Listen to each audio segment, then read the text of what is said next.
धन्य माता पिता तयाचिया पुढी कन्या पुत्र सात्विक तयाचा हरिका वाक्ये देवा गीता भागवत करती श्रवण अखंड चिंतन विठोबाचे पुढी कन्या पुत्र होती जे सात्विक तयाचा हरिका वाटे देवा महायोग पीठे तटे भीमरत्या वरम पुंडलिकाय धातु मयूरे समागत तिष्ठन्तमानंद कलम परब्रह्मलिंगं भजे पांडुरंगं पांडुरंग पांडुरंग पांडुरंग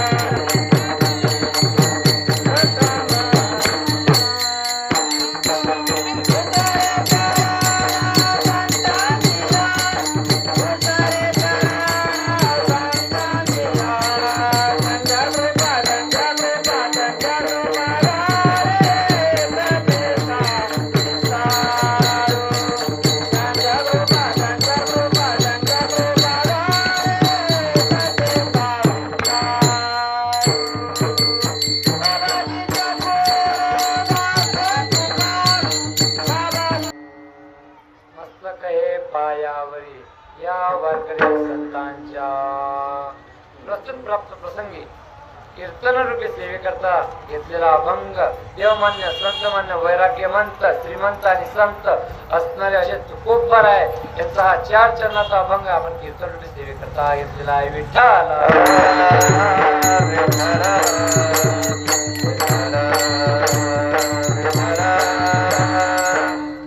तुकाराम महाराज या अभंगातून आपल्याला काय सांगतात? हिताचा उपदेश करतात. कोणत्या हिताचं? हित ते करावे, हित ते करावे देवाचे भरे,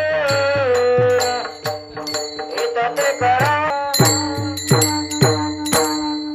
हित कशात मिळेल? तर देवाच्या चिंतनामध्ये हित मिळेल. हे सोडून बाकी तुम्हाला कुठंच हित मिळणार नाही. म्हणून हित ते करावे देवाचे चिंतना.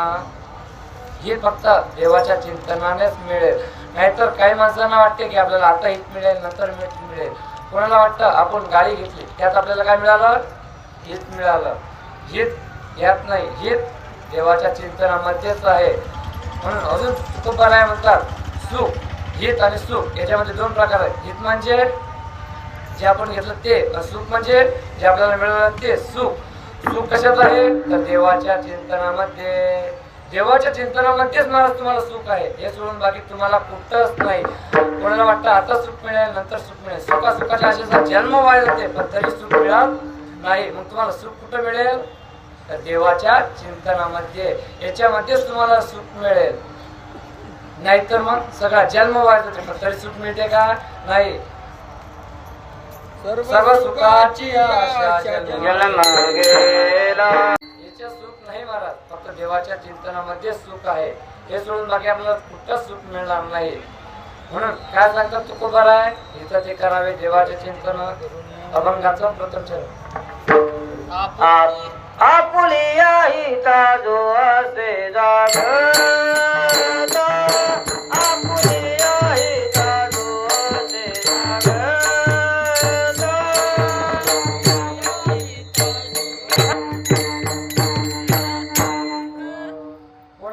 जागा आहे तर आपल्या आई वडील आपल्या हिताविषयी जागे आहे. म्हणून आपुल्या हिता जो असे जागता धन्य माता पिता त्याच्या. तुम्हाला उदाहरण द्यायचं झालं तर असं सावता महाराजांनी कोणाला हृदयामध्ये साठवलं?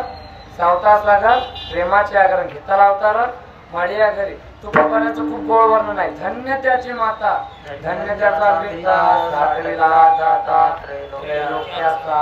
कोणाला हृदयामध्ये साठवलं? सावता महाराजांनी जगाच्या मालकाला स्वतःच्या हृदयामध्ये साठवलं. सावता सागर प्रेमाच्या घर घेताला अवतार माडिया घरी. ज्ञानोबरायचं उदाहरण झालं तर ज्ञानोबरायचं उदाहरण झालं तर जगाचा मालक पांडुरंग परमात्मा ज्ञानोबराय समाधी अवस्थेत असताना जगाचा मालक रडायला लागला. कोण? पांडुरंग परमात्मा रडायला लागले. रडत असताना रुक्मिणीने प्रश्न केला, मालक तुम्ही जगाचे मालक आहो. या वारकरी संप्रदायामध्ये अनेक साधू जन्माला आले आणि अनेक साधू निघून गेले, पण तुम्हाला या रटाने कधीच नाही बघितलं. जगाच्या मालकांना सांगितलं, अगं रुक्मिणी हा देव म्हणती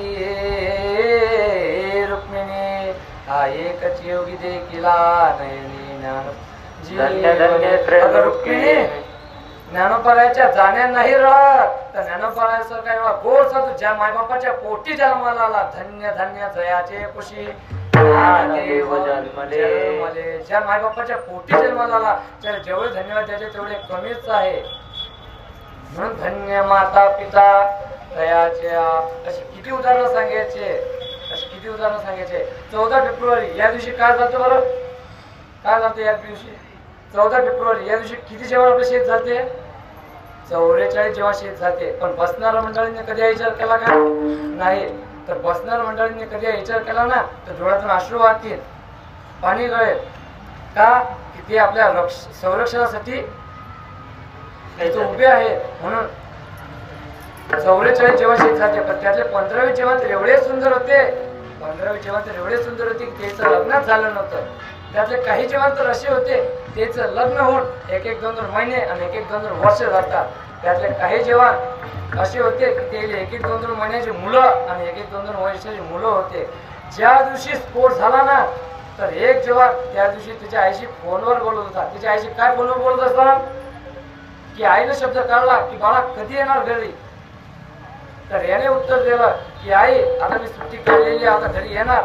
तर तेवढ्या जर समोर झाल्यानंतर स्फोट झाला, त्याच आवाजात त्यात तिथून आवाज निघाला आई ग असा आवाज ऐकल्यानंतर आईच्या डोळ्यातून धबधब पाणी वाहत आलं. सांगा महाराज. म्हणून अभंगाचा दुसरा चरण. कुळी कन्या पुत्र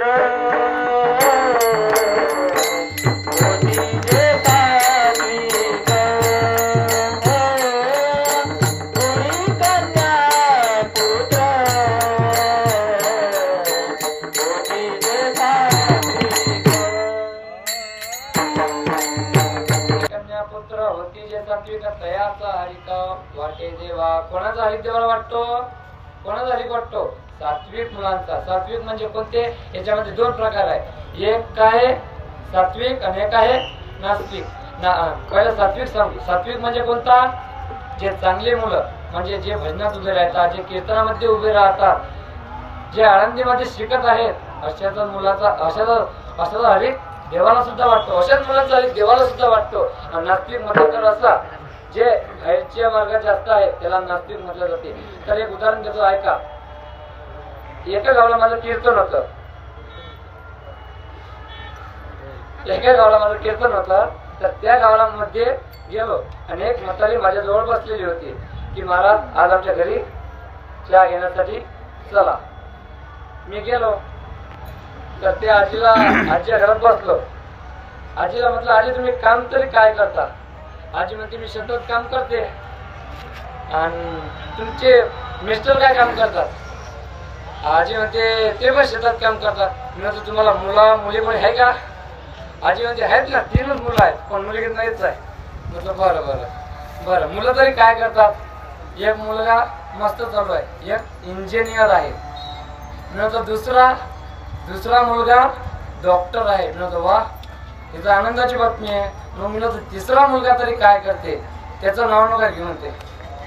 त्याचं नाव नका घेऊ. मी म्हटलं काय करते, दारू पिते. नाही नाही नाही. मी म्हटलं मग पत्ते. नाही नाही नाही नाही. मग काय करते तरी काय. तो म्हणजे तुमच्यासारखा मोकाट फिरते. म्हणजे आम्ही मोकाट फिरतो, असे कीर्तन नाही करत, आम्ही मोकाट फिरतो.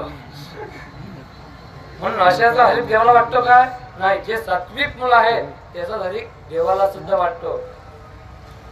कोणाचा हरिक देवाला वाटतो, सात्विक मुलांचा. जे भजनामध्ये आणि कीर्तनामध्ये असतात त्याचा हरिक देवाला सुद्धा वाटतो. काय आहे गीता, तर गीता काय आहे, गीता भागवत करीती श्रवणा अखंड चिंतना विठोबाचे. गीता काय आहे महाराज, आता कोणालाच माहित नाही गीता म्हणजे काय आहे. गीता भागवत करीती श्रवण अखंड चिंतना विठोबाचे. गीता हा आपल्या हिंदू धर्माचा ग्रंथ आहे महाराज. आपण लहानपणी शाळेत गेल्यानंतर आपल्याला काय शिकवलं जाते? आता मी शाळेच्या बाजूनच राहतो, तर काय शिकवलं जाते? I Indian my country, all India Dharma brothers and sister, I love my country. Bharat माझा देश आहे, सारे भारतीय माझे बांधव आहेत. देशावर माझे प्रेम आहे.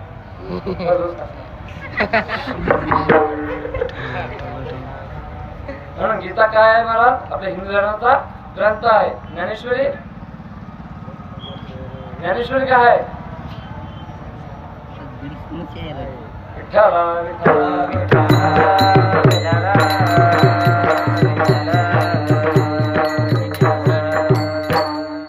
गीता भागवत कधी श्रवण अखंड चिंतन विठोबाचं चिंतन आणि देवाचं नामस्मरण. एकदा भजन करू. विठोबा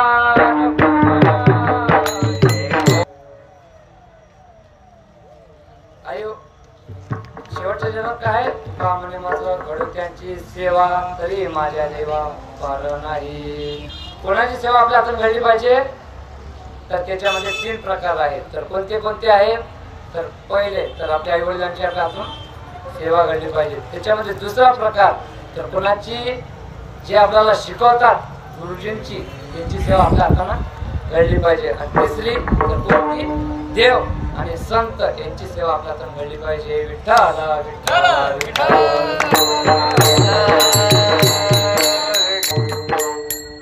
पहिले आई वडिलांची सेवा घडली पाहिजे आपल्या हातानं. कोणाची? आई वडिलांची. भक्त पुंडलिकानं कोणाची सेवा केली? कोणाची सेवा केली? तो भक्त पुंडलिक होता पापी आणि दुष्ट, आई बापाची केली सेवा, सारे पाप झाले नष्ट. भक्ती पाहून भक्ताला आला भेटाय श्रीहरी, तरी मलाही दाखवाना जगदुरायाची पंढरी. मलाही दाखवाना जगदुरायाची पंढरी. कोणाची सेवा केली? कोणाची सेवा केली? आई वडिलांची. पण तुम्ही म्हणता की महाराज त्यानं तर आई बाबाला हाकलून दिलेलं होतं, पण तो कशात गुंतलेला होता? संसारामध्ये गुंतलेला होता ना. संसाराच्या नावे घालून या शून्य, वाढता पुण्य जन्म किती. संसारामध्ये गुंतलेला होता. मग नंतर बायको सोडून गेल्यानंतर मग कोणा सेवा करायला लागली? आई वडिलांची सेवा करत असताना भक्त पुंडलिक मागे उभा होता. विठ्ठल पांडुरंग विठ्ठल मागे उभा होता. तर त्याला काय वाटलं की आपण कधी मागे फिरलो, तुम्ही आता नको मागे फिरून, मागे कधी फिरलो तर आपले पाय हालतील, तर आपले आई वडील उठतील. तर त्यानं काय केलं तर मागे वीट फेकली. तर त्याच्यावर 28 युग उभा आहे विटेवर. युगे 28 विटेवर उभा, वामांगी रखमाई दिसली विशोभा. पुंडलिक अजून पण उभा आहे. म्हणून आई वडिलांची सेवा करा. आई वडिलांच्या सेवेशिवाय दुसरं फळ कोणतंच नाही. देवाची नका करू, गुरुजींना, पण सगळ्यात पहिली सेवा तर कोणाची असेल तर आई वडिलांची सेवा आहे. हीच महत्वाची आहे सेवा. तर दुसरी सेवा तर कोणती आहे? दुसरी सेवा कोणती आहे? गुरुजींची सेवा, जे आपल्याला शिकवतात. गुरुविना अनुभवा कैसाकडे. गुरुजींची सेवा आपल्या हातानं घडली पाहिजे. तिसरी आहे देवाची आणि संतांची. देवाची सेवा कोणतीही असो. थोडासा पर्याय जयंत झाला तर असा, तर आज काय आहे?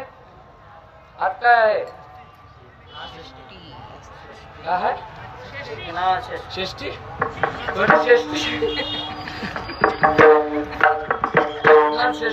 शांती ब्रह्म एकनाथ महाराजचा जल समाधी सोहळा आहे. पण आज माझं परम भाग्य समजतो की मला आज पैठणमध्ये सेवा करण्याचा योग आला. तर माझं मी खूप परम भाग्य समजतो. सेवेला पूर्ण विराम. विठ्ठल जय जय विठ्ठल.